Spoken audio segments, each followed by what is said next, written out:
We're going to talk now about the Middle East. Eylon Levy is a former Israeli government spokesman and joins me now. Eylon, good to talk to you this evening. Hi, Peter. Hi there.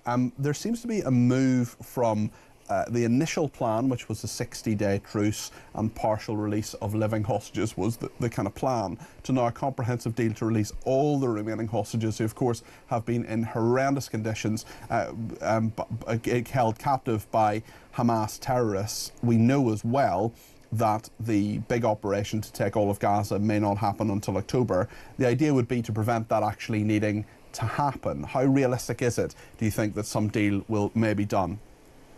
I think Netanyahu wants to end the war, and he wants to end the war by winning the war. And winning the war means achieving the goals of the war, which are bringing back all the hostages, removing Hamas from power, and disarming it. I think there's an understanding that it's going to be impossible to reach a temporary truce because Hamas isn't interested in one. Even the US mediators said they were not negotiating in good faith.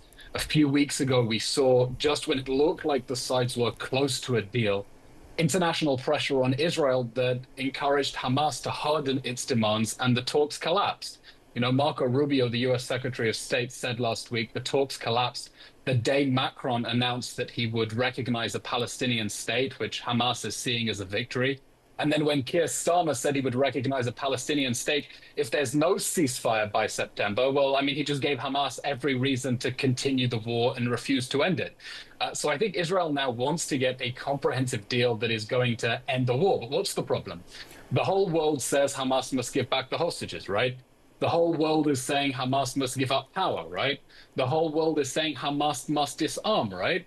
So what's the problem? Well, Hamas doesn't want to do any of those things. Hamas is a jihadi movement that is committed to the destruction of the state of Israel. It is an armed movement. That's its raison d'etre. Yeah, there's a lot of opposition, not just internationally, but also within Israel, to the approach that Netanyahu has taken. We've seen a lot of hostage families, for example, taking part in demonstrations against the plan for an all-out assault in October. I just wonder if he is, I mean, Netanyahu famously is someone who holds firm and does whatever he wants to do. Is he reacting to internal pressures in Israel? Is this more about the international situation? Because the October plan, or the plan that may happen by October, the idea is to avoid that. Everyone wants to avoid that, of course. An all-out assault would not be good for Israel, and it certainly wouldn't be good for Hamas, not that I want it to be. But we're in a situation, surely, where he is reacting to at least some extent to internal pressure. Many of the hostage families want, I mean, pretty much all of them, they will want their loved ones back, right? And so many of them will be saying, just pay whatever price you have to pay, give Hamas whatever it's demanding in the negotiations, and we'll go back to attacking Hamas later. And that's a very popular position in Israel that says, let's get the hostages back now, and we'll attack Hamas later. The problem is that Hamas is keeping the hostages as leverage to survive the war that it started. It is holding onto those hostages as a guarantee that it can remain in power in Gaza to plot the next October 7th massacre, to plot the next hostage-taking crisis. So I think everyone needs to be really honest at the moment that the situation is impossible, and Israel has no good choices, and it's choosing only from impossible options. Because what ending the war and leaving Hamas in power would mean is that Hamas is able to exploit all the concrete that goes into Gaza, all the humanitarian aid, to oppress the people of Gaza, to rebuild its war machine and prepare for the next war. And Israel needs to be ready to deter that and prepare for that. That would be the cost of ending the war. And so that's why what Israel wanted was a temporary ceasefire, save at least half of the living hostages and the dead bodies for burial, and then give diplomacy a chance for Hamas to step down, disarm, and leave power. The problem is we've seen international pressure going in the wrong direction, because international pressure on Israel to end the war is giving Hamas every reason to extend the war. When there is international pressure on Israel, Hamas enjoys that. It sees that as a vindication. One of the leaders of Hamas said last week that one of the great achievements of the October 7th massacre and sparking this war is that we've made Israel look really bad in the international media. They see that as a victory. So anyone around the world who wants to put pressure for this war to end needs to pressure Hamas to do what the whole world is demanding it do.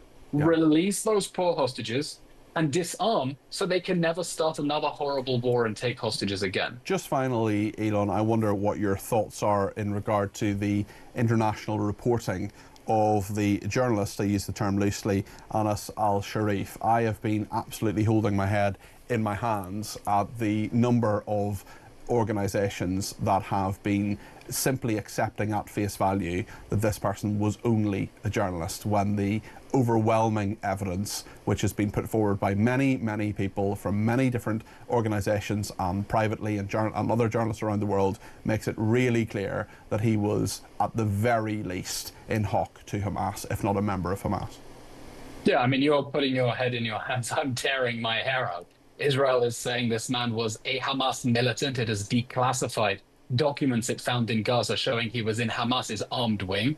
But even if you don't believe that, there's more than enough evidence online showing him being very chummy with Hamas members, Hamas leaders, which means, at minimum, this guy was not an impartial journalist. Now, look, we've seen this number doing the rounds: 200 journalists killed in the war in Gaza. At least 30 of them are confirmed combatants who are dressing up as journalists. I mean, there are images of them holding guns, using weapons. They were active combatants. And many more of those work for Hamas media.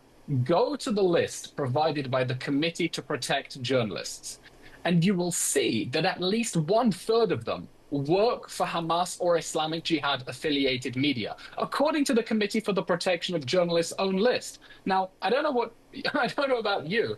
You cannot be a member of Hamas and a journalist at the same time. Yeah. You can't be controlled by, directed by, funded by, doing the bidding of Hamas and a journalist at the same time. And I think they're doing a terrible disservice to real journalists, because the fact is, in Gaza, there is no free press.